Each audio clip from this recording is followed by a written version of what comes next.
Breaking news आपको देंगे। Lahore वॉल्टन road पर धमाके की आवाज सुनाई दी गई है, लोग घरों से बाहर निकल आए। अब रात गुजरी है कल की, उसमें भी पाकिस्तान के कई शहरों में सायरन बज उठे, ब्लैकआउट हो गया।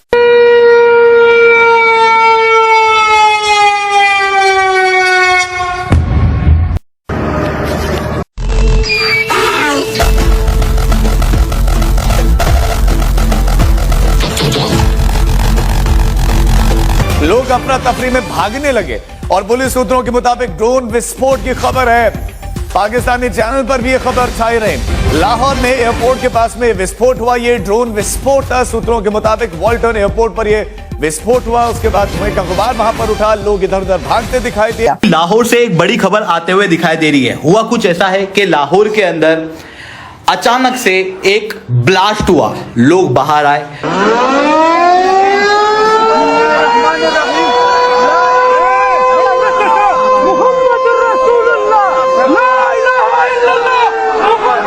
इतने में एक और ब्लास्ट हो गया।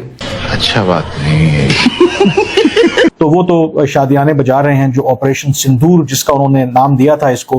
पहाड़ लरज उठे हैं, मैदान साकित हो गए हैं, सहराओं में वीरानी छा गई है। जोरदार आवाज सुनने के बाद लोग सड़क पर निकल आए हैं। आपको यहां पर खबर दे रहे हैं, लाहौर में वॉल्टन के इलाके में धमाके की आवाजें सुनी गई। जितना नुकसान उठा लिए, जितने टैक्स पेयर का पैसा जाया करने से कर लिए, आपने जो अपनी खिफत मिटानी थी मिटा ली है, करना था कर ली है, बेइज्जती करवानी थी करवा ली है।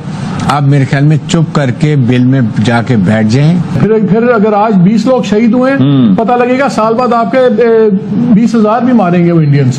हम लाते हैं टॉक शोज और अनलिमिटेड एंटरटेनमेंट सिर्फ यूट्यूब पर। अगर आपने अभी तक हमारा चैनल सब्सक्राइब नहीं किया तो अभी सब्सक्राइब करें और बेल आइकॉन को क्लिक करके हमारी लेटेस्ट वीडियोस के बारे में अपडेट जानें।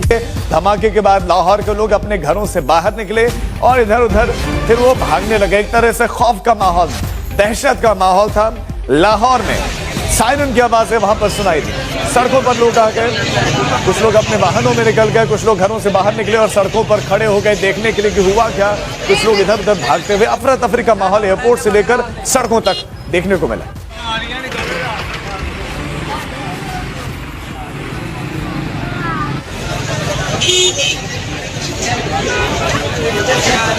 सूत्रों के मुताबिक जो है ये ड्रोन धमाका था जो हुआ, और इस धमाके से लाहौर हिल गया।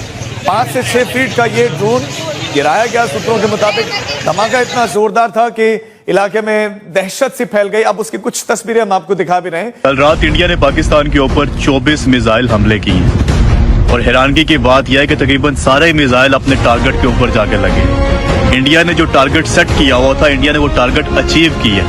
और इससे बढ़ के हैरानगी की बात यह है कि पाकिस्तान का दिफाई निजाम, हमारा डिफेंस सिस्टम एक भी मिसाइल को इंटरसेप्ट नहीं कर सकता, एक भी मिसाइल को हम रोक नहीं सकते। सारे हमले हम रोकने में नाकाम रहे। एग्जैक्ट जो इंडिया ने टारगेट अचीव करना था वो अचीव किया है। वो जो कहते हैं ना कि इंडिया ने घुस के मारना था, इंडिया ने वाकई घुस के मारा और हम उसके मिसाइलों को रोक नहीं सके। ये हकीकत है। अब इसको आप ये मत कहें कि जी आप इंडिया की तारीफ कर रहे हैं, ये कर रहे हैं, वो कर रहे हैं। भाई जो हकीकत है वो हकीकत है। आप सुनते आ रहे हैं कि ईरान 200 मिसाइल फायर करता है, 400 मिसाइल फायर करता है, 1000 मिसाइल फायर करता है और इसराइल के अंदर जाके एक आधी गिरता है, बाकी सारे के सारे इसराइल इंटरसेप्ट कर लेते हैं। ऐसा मजबूत दिफाई निजाम है इसराइल का। लेकिन हमारे पास देख लो, 24 मिसाइल छोड़े इंडिया ने और एक भी नहीं हम रोक सके। पाकिस्तान पाकिस्तान की खुद मुख्तारी सलामती कोई मजाक है, बहावलपुर कोई मजाक है, सियालकोट कोई आपके लिए मजाक है। आई थिंक ये अब बड़ा डिसाइडिंग पॉइंट पे आ गया है और पाकिस्तान की मिनिमम कंडीशन होनी चाहिए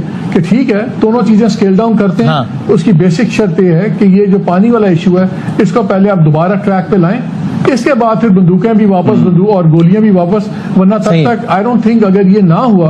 आपने किस लिए इस तहम्मुल का मुजाहरा किया, इसका जवाब शायद आने वाली नस्लों को भी आप ना दे सकें। वॉल्टन रोड कहलाता है और यहाँ पर पुराना एयरपोर्ट भी था और गोपाल नगर नसीराबाद है ये, और यहाँ पर कुछ धमाकों की आवाजें आई हैं। लोगों को कहना है कि 2 से 3 धमाकों की आवाजें आई हैं। डैम में मारने की क्या जरूरत है यार, उधर मारो जिधर उसका सबसे बड़ा इम्पैक्ट होता है, उधर मारो जिधर ये इनके लीडर्स बैठते हैं, उधर मारो जिधर इनकी इस्टेब्लिशमेंट बैठती है। डैम को आप कभी भी कर सकते हैं। मैं तो कह रहा हूं डैम को आप मारेंगे तो पानी इधर उधर हो जाएगा, मगर ये तो बचे रहेंगे। कि पाकिस्तान, भारत के अंदर तो टेररिस्ट कैंप है नहीं, तो पाकिस्तान जवाबी कार्रवाई क्या तालाब में मार देगा मिसाइल, रेत के टीले में मार देगा? नहीं, उसको कहीं ना कहीं तो मारना पड़ेगा। इसलिए मैं पाकिस्तान से कह रहा हूं, आसिम मुनीर, तो मारो यार, तो मारो, मिलिट्री टारगेट पे मारो, डिव हेडक्वार्टर है, कोर हेडक्वार्टर है, कहीं मारो, हमें भी मौका लगे यार। मैंने पूरी लड़ाई कभी नहीं देखी, पूरी लड़ाई जैसे 71 की हुई थी ना, कारगिल तो एक इलाके की लड़ाई है, थी वो भी बड़ी भयानक, लेकिन वो एक इलाके की लड़ाई थी, मैंने अपनी जिंदगी में कभी नहीं देखा यार। मेरे पैदा होने से पहले 1971 की लड़ाई थी, मैं दोबारा देखना चाहता हूं कि जंग होती कैसे। ये हरकतें रेगुलर बेसिस पे करनी है, जैसे यूएस करता था पाकिस्तान के खिलाफ। क्यों? क्योंकि पाकिस्तान ने इतनी पनाह दे दी थी आतंकवादियों को कि अमेरिका ने बोला कोई बात नहीं, हम पाकिस्तान के अंदर ही ड्रोन स्ट्राइक्स कर करके इनको ठोक देंगे।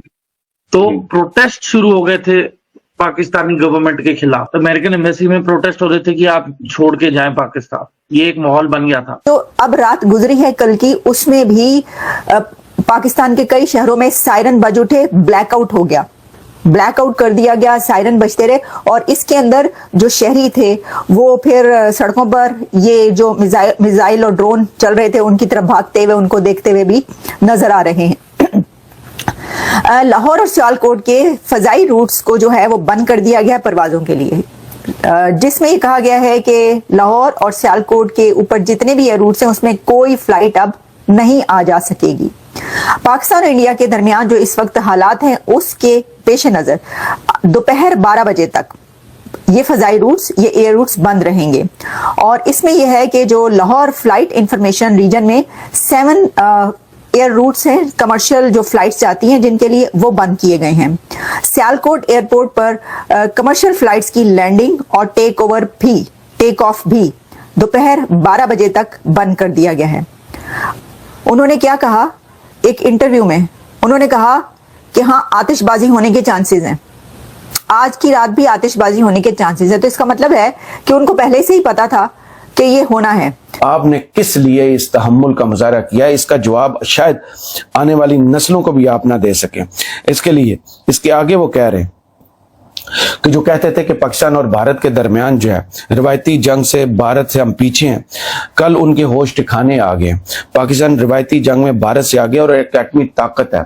अपने इस बयान को साबित कीजिए, ये जो खुसूसी रियायत आपने दी है उसको वापस लीजिए। इसमें न्यूक्लियर दूर दूर तक उसका कोई नामो निशान नहीं था, और जो कहते थे कि हिंदुस्तान ने पाकिस्तान को कन्वेंशनल वॉरफेयर में बहुत पीछे छोड़ दिया है, कल रात को उनका होश ठिकाने आ गया है और उनको पता चल गया है कि पाकिस्तान अल्लाह ताला के फजल करम से कन्वेंशन भी और न्यूक्लियर ताकत है अल्लाह के फजल करम से। अल्हम्दुलिल्लाह पाकिस्तान न्यूक्लियर ताकत है, इसमें किसी को कोई बिल्कुल भी शक शुबा नहीं है। पाकिस्तानी इस पर फख्र करते हैं कि दुनिया की पहली इस्लामी रियासत है जिसके पास एटम बम है और ये अपने दिफा के लिए है।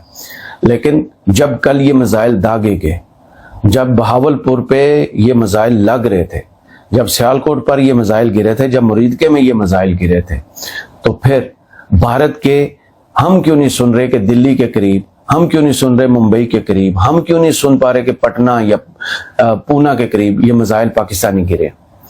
उधर भी मकबूजा कश्मीर में भी और आज़ाद कश्मीर में भी, दोनों साइडों पे कश्मीरी जो है पाकिस्तान और भारत दोनों की जानब से जो मुकाबला हुआ है उसमें निशाना बने हैं। भारत के शहरियों को ये निशाना क्यों नहीं बनाया गया? सारे पाकिस्तानी इस वक्त ये सवाल पूछ रहे हैं और ये डिमांड गलत नहीं है। तो आपको ये वीडियो कैसा लगा कमेंट बॉक्स में जरूर लिखिए। इस वीडियो को लाइक कीजिए, शेयर कीजिए, सब्सक्राइब करना ना भूलिए आपके चैनल EFC.Z को। तो मिलते हैं अगली वीडियो में। जय हिंद।